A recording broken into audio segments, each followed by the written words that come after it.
Ram Dass once said, "If you think you are enlightened, go spend a week with your family." And the reason that makes people laugh is because it is painfully true. You can read every book, practice every meditation, build a life that feels peaceful and grounded, and then one phone call from the right family member can unravel all of it in 30 seconds. Because family knows where every button is. They installed most of them. If you are watching this, there is probably someone in your family who drains you. Not a stranger, not a coworker you can avoid. Someone you love. Someone you have known your entire life. Someone who, no matter how many times you try to keep the peace, always finds a way to leave you feeling guilty, exhausted, or small. Maybe it is an adult child who only calls when they need something. Maybe it is a sibling who has been carrying the same resentment for 30 years and makes sure you feel it at every family gathering. Maybe it is a parent who still speaks to you like you are 12 years old, or a relative who criticizes everything you do while expecting you to show up for everything they need. And the hardest part is not their behavior. The hardest part is what happens inside you when you think about doing something about it. Guilt. Immediate, heavy, suffocating guilt. Because they are family. And somewhere along the way you were taught that family means enduring whatever they give you without complaint. But what if that belief is the very thing that has been keeping you stuck all this time? The reason family boundaries are harder than any other boundary you will ever set is because the stakes feel impossibly high. These are not people you can walk away from and never think about again. They are woven into your identity, your holidays, your childhood, your sense of who you are. So when you even think about drawing a line, your mind floods with objections. But they are family. But they are getting older. But they have been through so much. But what will everyone else think of me? But what if I regret this? And underneath all of those objections is a deeper fear. The fear that setting a boundary makes you a bad person. That protecting yourself is selfish. That choosing your own peace means you are ungrateful or cold or unloving. That is not true. But it feels true. And it feels true because it was planted inside you a long time ago by people who benefited from you having no limits. Eckhart Tolle talks about how families often operate through what he calls unconscious patterns.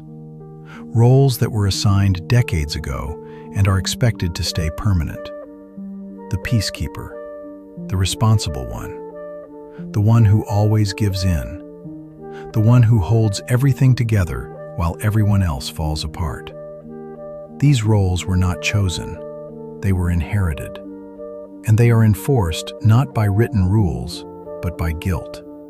By the quiet, unspoken understanding that if you step out of your role, you are betraying the family.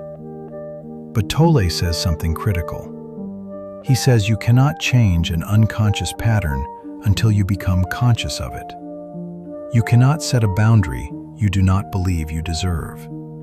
And you cannot protect your peace while still believing your only value to this family is keeping everyone else comfortable at the expense of yourself.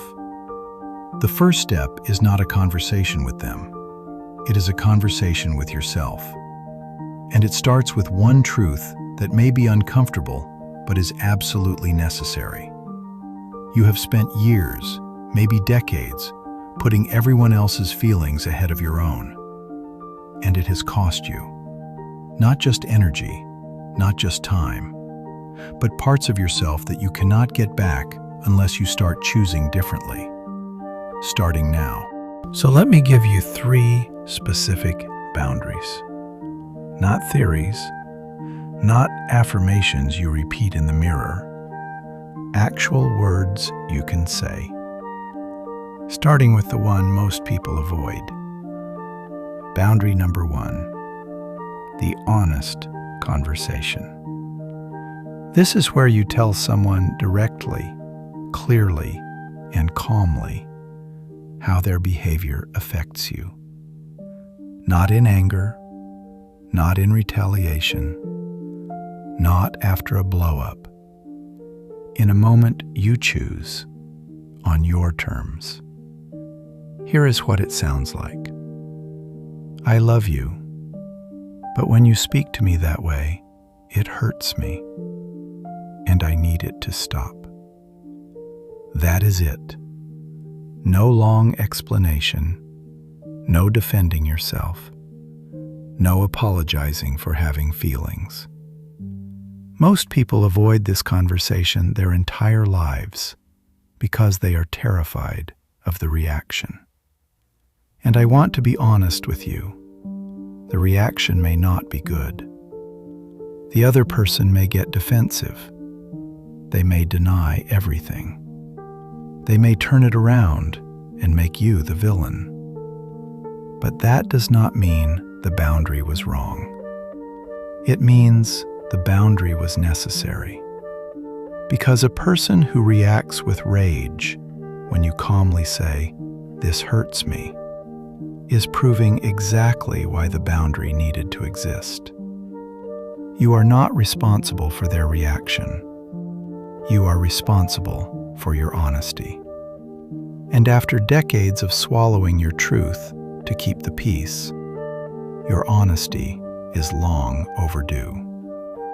Boundary number 2, the consequence. This is the one most people skip entirely, and it is the reason most boundaries collapse. Because a boundary without a consequence is just a suggestion. And suggestions do not work with people who have spent years ignoring your feelings. Here is what it sounds like. I told you how I feel about this. If it happens again, I will need to step back. I will not be coming to Sunday dinner for a while. I will not be answering calls that come in that tone. I love you, but I will not sit in a room where I am being disrespected. This is not punishment. This is protection. And there is a real difference. Punishment says, I want you to hurt. Protection says, I refuse to keep hurting. Notice the language. I will need to step back.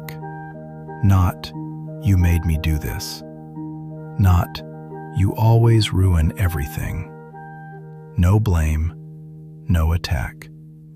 Just a clear, calm statement of what you will do if the behavior continues. The power of this boundary is not in changing the other person. They may never change. The power is in showing yourself that your peace is not up for negotiation anymore. That you are willing to back your own words with action. That you finally mean what you say. Boundary number 3, the silent boundary. This is the boundary nobody talks about. And for many of you watching right now, it may be the most important one of all. Sometimes the healthiest boundary is one you never announce out loud. You simply stop showing up for situations that drain you. You stop answering the phone calls that leave you shaking for hours. You stop attending the gatherings where you know you will be criticized or ignored or diminished. You stop explaining yourself to people who have never had any intention of understanding you. Here is what it sounds like when someone asks, why? I am not available for that. 5 words. No explanation, no defense, no long story. I am not available for that. You do not owe anyone an explanation for protecting your peace. You do not need permission to stop volunteering for your own suffering. You do not need to justify taking care of yourself to the very people who have not been taking care of you. This boundary is quiet. but it is the loudest thing you will ever do for yourself. Because it tells the world, and more importantly, it tells you, that your peace matters, that you matter, that you are done apologizing for needing what every single human being on this earth deserves. Ram Dass once said that we are all just walking each other home, and I believe that. I believe family at its best is one of the most beautiful things in this life. I believe in love. I believe in forgiveness. I believe in showing up for each other. But I also believe this. Love does not mean self-abandonment. Forgiveness does not mean giving someone unlimited access to hurt you. And showing up for someone else does not mean disappearing from yourself. You can love someone and still say no. You can forgive someone and still choose distance. You can honor the history of a relationship and still protect who you are inside it. These are not contradictions. They are the definition of what healthy love actually looks like. So if you have been carrying guilt about a boundary you need to set, or one you already set and keep second-guessing, let me say this as clearly as I can. You are not selfish. You are not ungrateful. You are not a bad daughter, a bad mother, a bad sister. You are someone who has given more than enough. And choosing yourself, maybe for the very first time in your life, is not betrayal. It is long overdue. I want to hear from you. Which of these 3 boundaries is the hardest for you? The honest conversation, the consequence, or the silent boundary? Tell me in the comments, because I promise you, you are not the only one struggling with this.